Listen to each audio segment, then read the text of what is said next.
Sizcə hər burun əməliyyatı estetik məqsədlə edilməlidir, yoxsa funksionallıq səbəblər daha vacibdir?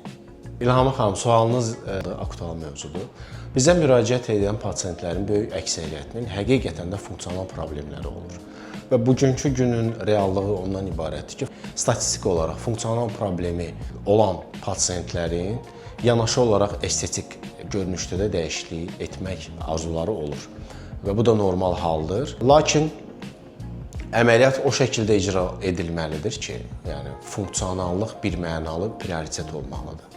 Yəni bir burunun görünüşü, görsəlliyi gözəl olub, onun funksiyası əgər normal deyilsə, o burundan qısa bir müddət ərzində insan sıxılır və təbii ki, o problemə çevrilir.